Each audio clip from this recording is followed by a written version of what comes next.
we had a Washington fan kind of come at us. Not really come at us. Gross. Very nice, very respectful Washington fan on our last episode, on our Tuesday episode about the Washington-Oregon rivalry. We had some numbers wrong, and we kind of upset them a little bit.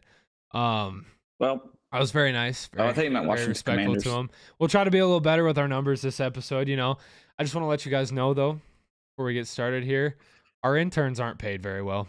Our production team, they're not paid very well. They work for free around here. So if you want to help them out, subscribe, and we'll get going. Hit that button. We're live. We're live, episode 3. We got Thursday night football coverage to kick it off per the usual. Oh. We're gonna get right into that. We've got the more I've looked into this game through the last few days, the more excited I am for this one. We've got a defensive matchup firsthand, secondhand, two very high playoff potential teams here. Very wide open divisions, Saints and Jags. I think both atop their divisions right now. So I mean, it's the biggest implication Thursday night football game we've had in a few weeks. Both these teams are fighting for something. Saints are favored by 1.5. Not sure as though I necessarily agree with that one, but we'll get into that. Both teams, like I said, entering this game as legitimate playoff contenders. Jags are 4-2. They're off of 3 straight wins. But the Jags wins get a little bit weird. You've already played and beat the Colts twice. Didn't they play in London twice though? They did play in London twice. You beat the Falcons at home, and you beat the Bills in London. You beat the Colts in London once, and the Colts at home once, and then the Falcons at home, and the Bills in London. Very weird schedule. Your losses are to the Chiefs and I think the Texans. Looking for a defensive slugfest. What do you guys feel like off rip in this one? I think the Jags kind of take this one easily. I think the 1.5 point spread in the Saints' favor is kind of crazy.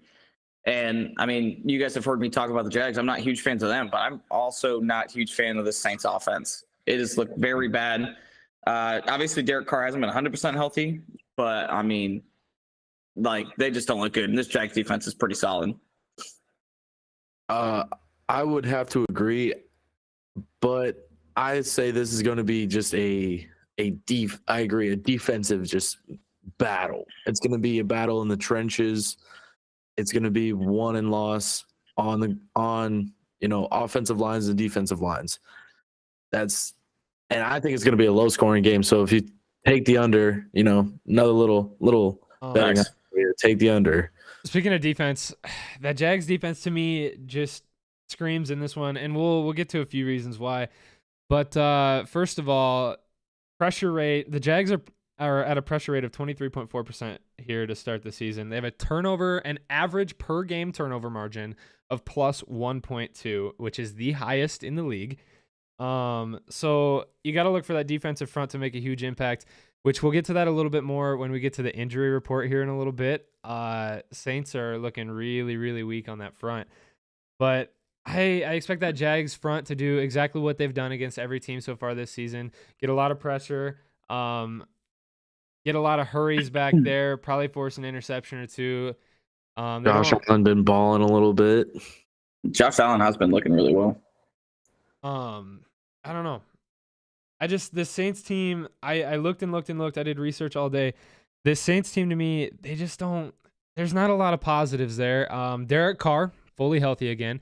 That offense has been lackluster, but you got plenty of weapons. Derek Carr, for the first time in 3 weeks, has been a full participant all week in practice. So, I mean, you look for him to come back with a fully healthy shoulder, and you might have him slinging the rock again. Derek Carr is, at the very least, a respectable quarterback. And you got plenty of weapons here. You got Chris Olave, you got Michael Thomas, you've got Alvin Kamara. I mean, you've got a dang near guaranteed touchdown a game in Alvin Kamara. So there's offensive potential, but this team, they've only scored over 20 points one time this season. There's just not a lot of offense. You're not winning games. You're not winning games. Only putting up 20. Yeah, you got a good point. Well, they're winning 50% of their games, They are. Yeah, well, and if you want to go to the playoffs, winning 50% of your games is not good enough. I mean, that's fair. in that division, it might be. In that division, yeah, I guess it might be because that division, what you got the Falcons, garbage, the Panthers, who literally can't win a game to save their lives, and the Bucks. Bucks are all right. Lions just beat the crap out of them, but Bucks are up there, but Saints hello. Saints split that series once and then, win 50% of your games. Do not disturb on. They could be an 8 and 9 wild card playoff team fairly easily in that division. Which that's true. We're kind of sleeping on the Bucks a little bit here after we've talked very highly of the Bucks for weeks. Oh, for sure, for sure. Our light poll thinks very highly of the Bucks as well, which we'll get to. Well, the light poll doesn't. We did though. To me, the bottom line in this game is the Jags they're scoring plenty. Trevor Lawrence, he's got that knee injury, but it sounds like he's fine. He's going to play. Travis Etienne is another guaranteed touchdown guy. Zay Jones is out tonight, but Trevor Lawrence seems to find a way to get it done regardless of the weapons he has on the field. The Jags are a team that scores 19.6 points per game. So they reach that 20 threshold plenty. The Saints are scoring, I believe, like 13.4 a game. You come into this game, if you have any mistakes, like look at the Texans game. Look at the Texans game on Sunday. You had, I think, 83 yards of penalties. You were 0 for 2 on fourth down conversions. I think they were 3 for 4 or 3 for 5 on third down conversions, which that's not bad, but you got to convert those. They had 2 turnovers in that game as well against a Texans team who doesn't force a lot of turnovers. You have 1 or 2 of those mistakes, throw some penalties in there against this Jags team, which you're bound to have against that defensive front. And I just don't, I see this one getting out of hand a little bit. But let's get to that injury report because I keep bringing it up. I keep talking about there's a lot of injuries in this game. I didn't even put out the Jags injury report here. I know Zay Jones is out, but other than that, or Zay Jones was at least questionable. He did not participate in practice yesterday.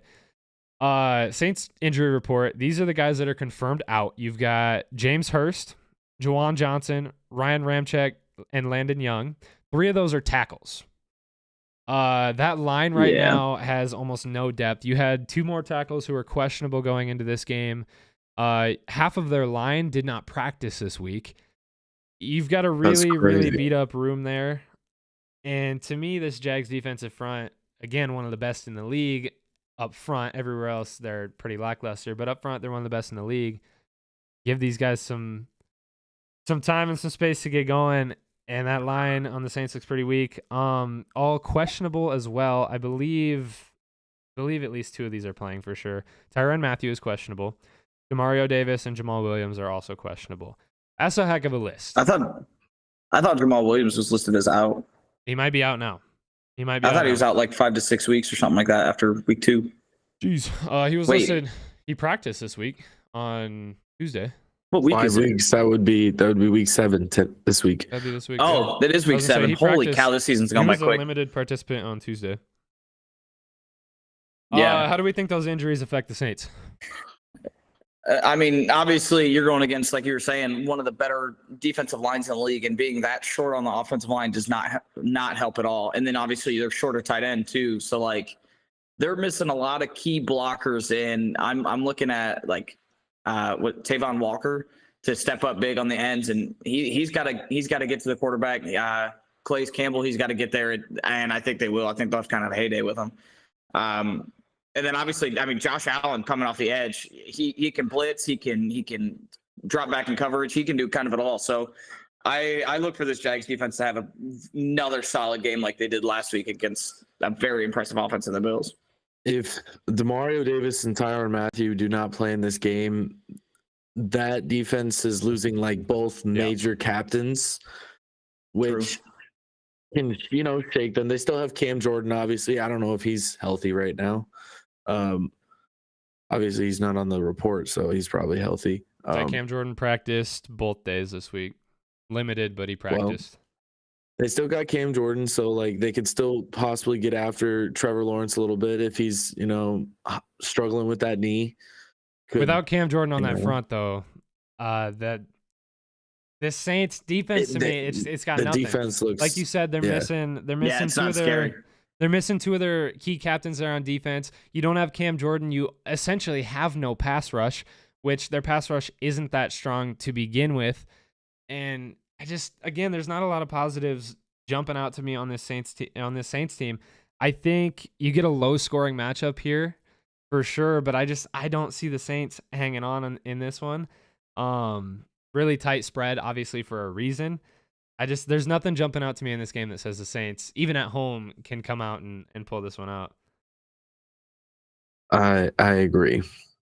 This isn't going to be a fun one for the Saints. I don't think so either, but we'll get to picks. Before we get to picks, though, let's look at some betting props here. We've said low scoring, over under set at 40. That's 20 apiece. That's 20 apiece. I'm smashing the under. Hitting the under, even if it's hammer it down. Jags 23, Saints 18. Sorry if my math is horrible there, but I think that's 40 or over. Either way, yeah, it is. It's 41. Yeah, 41. That's over. Yeah. I mean, that's not an unreasonable score with Derek Carr fully healthy. I just think the defenses are going to dominate in this game. I think so too. I think you're going to see a lot of turnovers in this game as well. I'm going with that under. Anytime touchdowns. You got a lot of anytime touchdown scorers in this game. A lot of firepower here. You've got Travis Etienne at plus 115, Calvin Ridley at plus 200, Alvin Kamara at minus 120, and Chris Olave at plus 175. If we were to pick just one of those four guys in a low-scoring game, so only one of these might score. If we were to pick just one of those guys, who are we thinking? For me personally, I like Calvin Ridley. I think Travis Etienne's also a pretty easy score, but I think Trevor Lawrence likes Calvin Ridley a lot, and I think Calvin Ridley will get in there. And he's fast, and that I feel like that Saints secondary isn't quite to the speed of him, and he'll be able to shift around them pretty easily. Speed definitely helps. Joe, what are we thinking? I was gonna go like Tyreek Hill. his teammate Travis Etienne because I believe he scored in the last two ball games at least. Has put up a bunch of points, and I said this before podcast, but I'll say it again on podcast live for the people. If Travis Etienne gets over 150 all-purpose yards, there's no way the Jags lose this game. So give me Travis Etienne. You did say that. I think if there's going to be a touchdown in this I can game, agree with that. I don't think you're seeing a lot of passing touchdowns in this game. Even if Trevor Lawrence has plenty of time to drop back and throw the football, I don't see. Obviously, Calvin Ridley can get open, especially with guys like Tyrann Mathieu out. But I still don't see a passing touchdown in this game if it's low scoring. It's either going to be Kamara if the Saints win or Travis Etienne if the Jags win. I'm going with Travis Etienne here because my pick, I respect that. Here's a fun one. If the passing game doesn't get going, Derek Carr over or under 239.5 passing yards. Fully healthy shoulder. He's got Olave. He's got Michael Thomas to get him to rack up some yards here.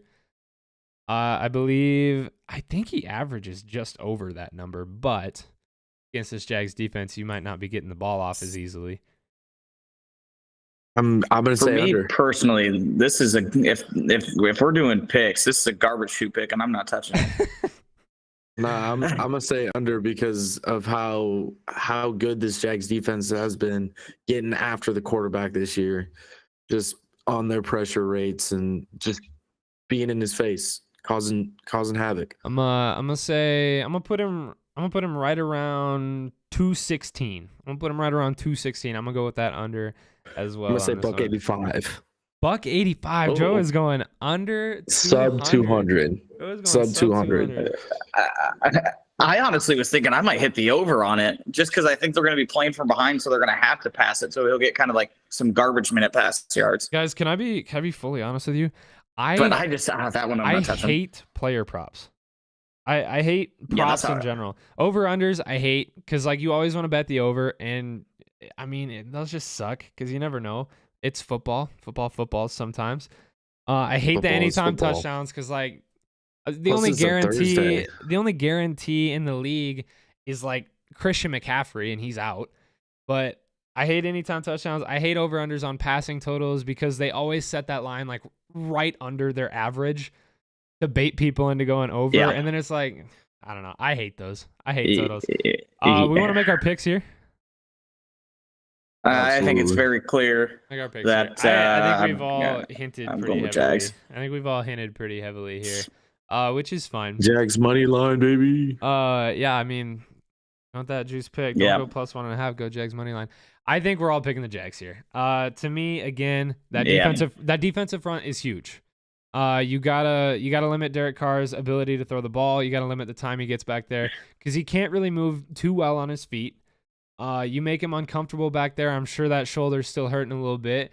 As dirty as that sounds, football is football. Make him uncomfortable back there. I don't see this Saints team coming out on top in this one. That defensive front is huge. Turnover margin's huge. Saints have any penalties against them like they normally do. I believe this team averages like 90 yards per game in penalties. The Patriots are like Good Lord. the Patriots are like one of the only ones ahead of them in penalty yards per game. And they suck at Patriots everything. Suck. The Patriots The suck. Patriots have like 100 They are such a yards bad a game in team. penalties. Bad team. Oh my gosh. Jags are my pick. How are we feeling? That's Who are we picking? yeah. Jags money line. I'm definitely Hammer it. I like it. hammering it. So that game's probably already going. You guys can check in on that, see how that's going. With that said, it is it's time to reveal the light poll. It's time to reveal the light poll week 7. The light poll, once again, for those of you who are new, the light poll is our model, our power rankings and ratings model. The power rankings is our power ratings combined with our 3 picks for power rankings averaged out together. That's our power rankings. The power ratings is what the light poll spits out, which is essentially a model, a bunch of jumbled up stats, and an algorithm that spits out a number for who the best team in the league is. It's been pretty dang accurate. The spreads are winning. The spreads are helping us win. We'll get to Big spread dubs. to spread. We got good records around here. With that said, I was a little late to this episode because I didn't spend my time wisely in the last couple of days. You could say that. I kind of did. But I fully revamped the light poll this weekend. I decided I didn't like a couple of the stats and the analytics in it, and I decided I didn't like the numbers it was spitting out. Some things weren't making sense. So instead of just revamping those couple of stats, I just redid the entire thing. So a lot more advanced analytics in there, and I'm gonna keep improving it as we go. Oh, But it's cool because the numbers it's spitting out now, the difference in the number 1 and number 2 team, which I'm not going to reveal yet, but the difference in the number 1 and number 2 team is 0.07 points. The difference in the number 1 and the number 32 team is about 24 points, which makes sense. Because if you guys know who number 1 is and you guys know who number 32 is, if Vegas were to put a spread out for those 2 teams on a neutral field right now, it would probably sit around 24 points. 3 scores, yeah. I'd guess more around like 18, but either way, with that said, yeah, 32-second. Yeah, that's a fair 32nd ranked team. They suck. so the numbers are a lot tighter now, and the analytics are a lot more improved. So without further ado, here is week 7 of the light poll. You're looking at the rankings here. We got 49ers coming in at first. The Dolphins have moved up to second. Notably, the Lions have moved from 2 weeks ago, I believe, number 7 up to number 3. Chiefs are back in the top 5. Eagles are out of the top 5. The bottom 10 there has switched up quite a bit. What's sticking out to you guys on here? So the number in the bracket is what The number in the NFL bracket ranks them, correct? No. So the big number is our overall ranking, which is the light poll combined with our averages. The number in the bracket is the light poll models rating for the team. Oh, So the Jets at 22 is crazy. Yeah. So what you're seeing is the light poll agrees And with the our number Bengals 1. at 27? The light poll agrees with our number 1, our number 2, and our number 4. The light poll has the Lions at 5.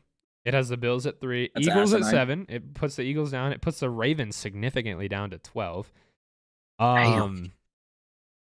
What's sticking out here?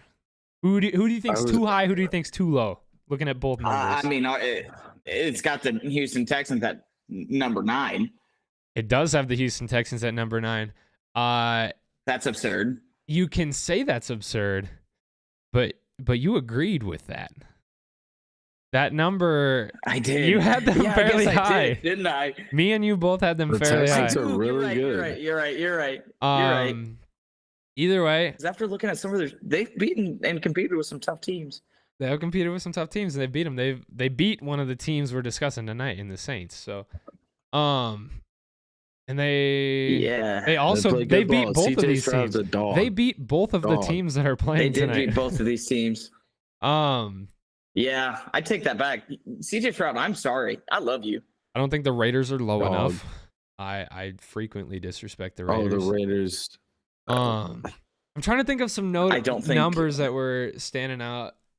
There was one that I was thinking. I was looking at Commander Sam Howell. Sam Howell this season has been sacked, I think, These look pretty good. He's been sacked 33 times for, I think, over 300 yards. He's been sacked 11 more times than the next quarterback. Those are some of the numbers on there as well. They've never been able to keep a quarterback clean in Washington. That's a fact. They have not. Some games. Phil Theismann, dude. Some games to watch for on the light pole here. We got Lions Ravens. That's a matchup we want to see this weekend. Lions at number 5 on the light pole. Obviously not what you're seeing because our rankings have them at 3, but the light pole model itself has them at 5. The Ravens at 12. The light pole does, however, at home favor the Ravens by 1.5 points. That's crazy. So we'll have to keep an eye on that one. That's almost disrespectful. I think that's what that means. The spread is in that means real, it's still no. picking. It's 3. 3. That means it's still picking the Lions to cover 3. +3. Either way, home field advantage plays into that. Number 24 Bears versus number 26 Raiders has Chicago at home favored by 1.5. I think that line should be high. But if Fields is out, I guess. They signed Trace McSorley. So, come on now. Oh, frick. Trace McSorley. You got the number 2 Dolphins versus the number 7 dime. Eagles. The Eagles at home are favored by 0.5 point. How's that even possible? Recent offensive struggles play massively into that. Well, I'm not saying how. Just make it a full point. You can't win by 0.5 point. The Eagles are scoring in the red zone at like 32%. Last season they were scoring at like 68%. So Nick Sirianni can't quite figure it out down there right now. Yeah, that's for Coach of the Year. One of the metrics in the system here, another cool one I want to point out. One of the metrics is true red zone percentage, which kind of combines some different numbers, which mainly are the percentage of drives that reach the red zone and the percentage of times in the red zone that you score. And the interesting thing is the Patriots actually score the highest in that metric because they only reach the red zone on, I believe, 11% of their drives. But when they're in the red zone, they score at over 80%. That's so sad, man. But when you're only reaching the red zone one time a game, that means nothing. So that metric is high for them. Suck. But it's fun. Here's the thing. This stuff is tasking. Like, it's crazy tasking. But to look at these numbers and then actually like analyze why it's spitting out what it's spitting out is kind of cool. It's fun. I spent all last night doing that. But any other games that are sticking out to you guys this weekend? I think Steelers play the Rams. That was an interesting one to me. Chargers Chiefs was an interesting one to me based on the metrics here. I like that game a lot. Actually, the Packers. Packers, who do they play again? They pick Chiefs.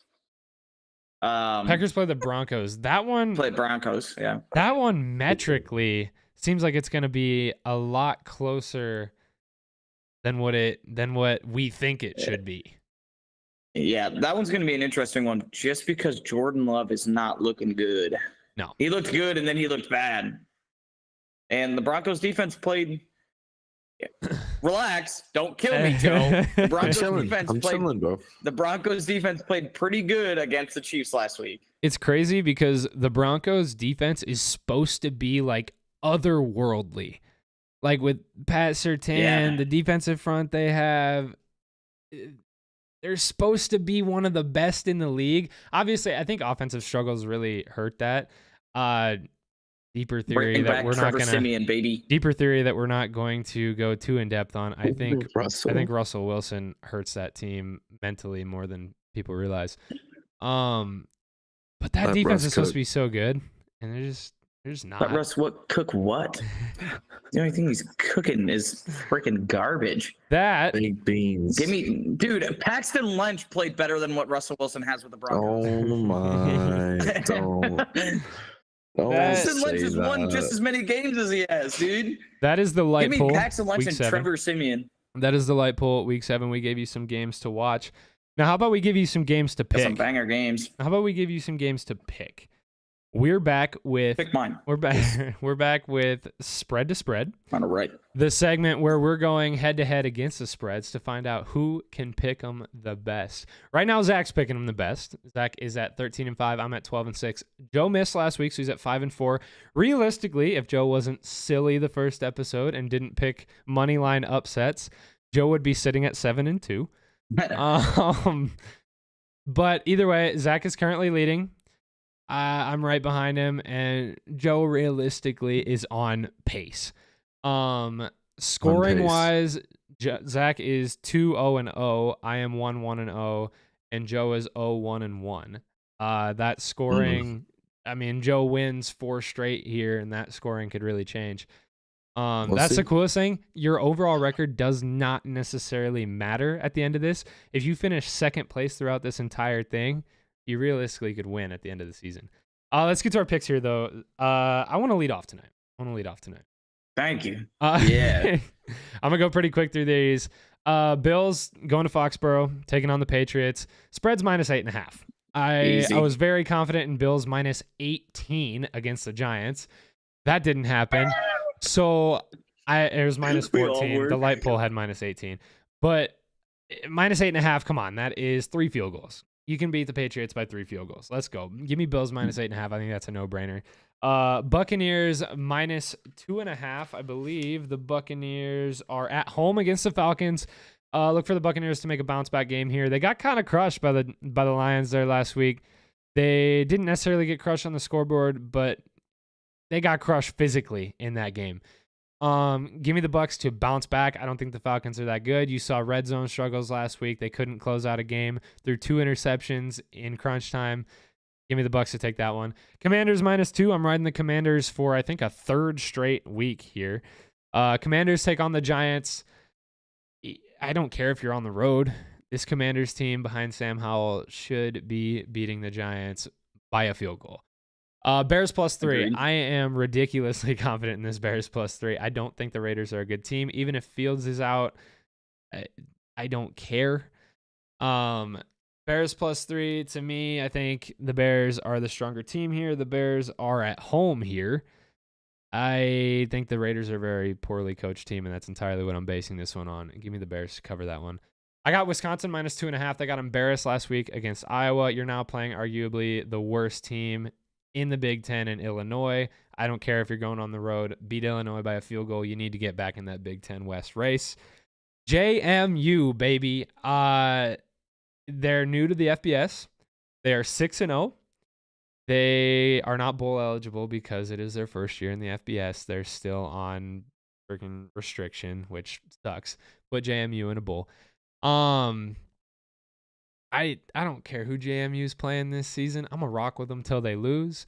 They've been blowing out teams that a lot of people don't think they should be blowing out. They're taking on Marshall this weekend on the road. Joe, I know you love Marshall, but I think Marshall slips in this one. Give me JMU by 3.5. Tennessee. That's tonight, isn't it? That is tonight. That might be going right now. By the way, these picks were locked in as of last night, so they were in already. Tennessee +8.5. Tennessee goes to Tuscaloosa this weekend to take on Alabama, and that alone, Alabama at home, they could run away with this one. They could win it by 10 late. I understand that. Here's the thing with Tennessee. This is the one I'll break down a little more. Tennessee last weekend rushed for roughly 260 yards against Texas A&M. Texas A&M has held teams like Alabama, teams like Auburn, and teams like Arkansas to under 80 rushing yards. They held the Tide to under 80 rushing yards. That's crazy. And Tennessee rushed for 260 on them. I think this one's going to be a low-scoring game. I don't think either of these quarterbacks have really got it going with their offenses, so that run game is going to come into play, and that is Tennessee's identity this year. I think Tennessee can lose by less than 3 field goals on the road. Give me Tennessee plus 8.5 there. Washington State, Zach, I'm going against you a little bit here. Washington State plus 18.5. Washington State got embarrassed last weekend. They lost by 53 points to Arizona at home. There is no way they're coming out back-to-back weeks and getting blown out. This Washington State team is too well coached, and entirely on that logic, I'm going Washington State plus 18.5 in this one. West Virginia minus 3.5. West Virginia is still my sneaky team to get into that Big 12 championship game. You're going to have to pull an upset against Oklahoma here in a couple weeks if you want to do that, but you don't play Texas, I believe. It might be the other way around. But you don't play one of the two.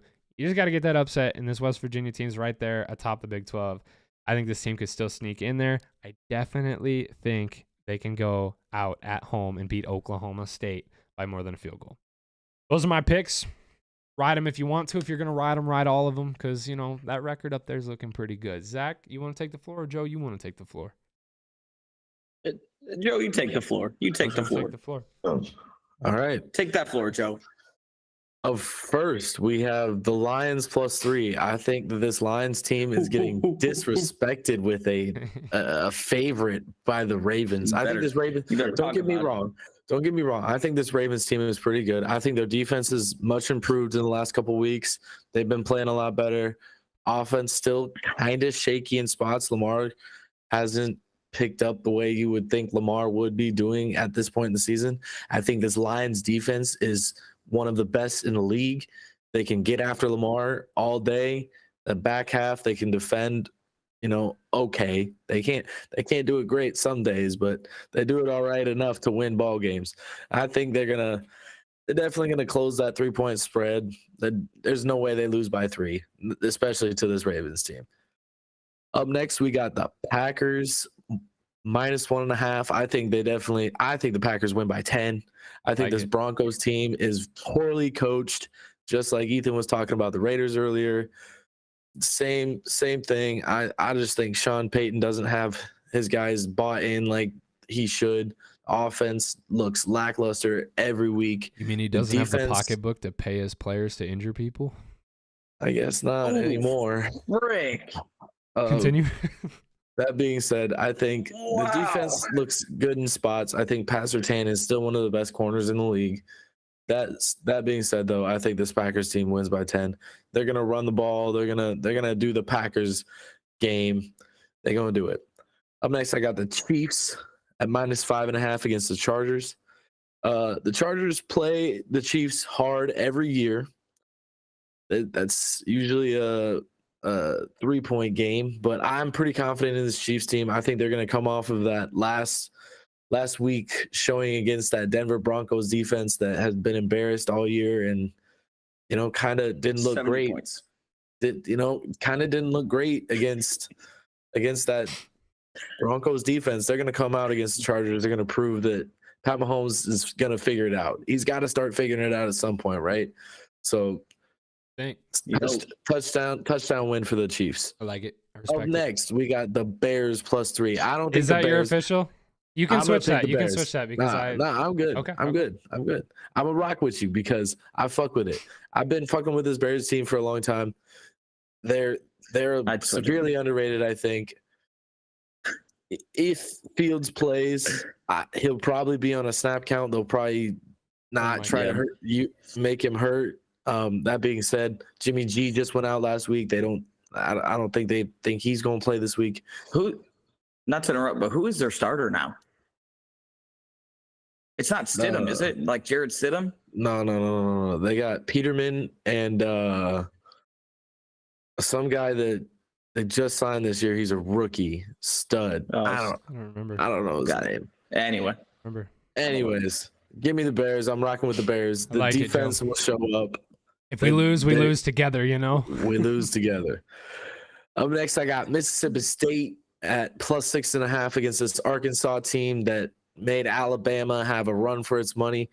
Mississippi State also gave Alabama a run for its money. So I think there's no way that this Mississippi State team gets beat by a touchdown. It's definitely going to be at least a 3-point game. If not, who knows? We could see a Mississippi State dub. I'm not going to call it, but +6.5, we're going to take the cover. I think they look better defensively. I think the offense is starting to make it work, but they're not going to lose by a touchdown. I like it. Up next, I got the Ohio State Buckeyes. This is a bold one. The Penn This is a big State game. Nittany Lions. this is a bold This one. is bold. -4.5.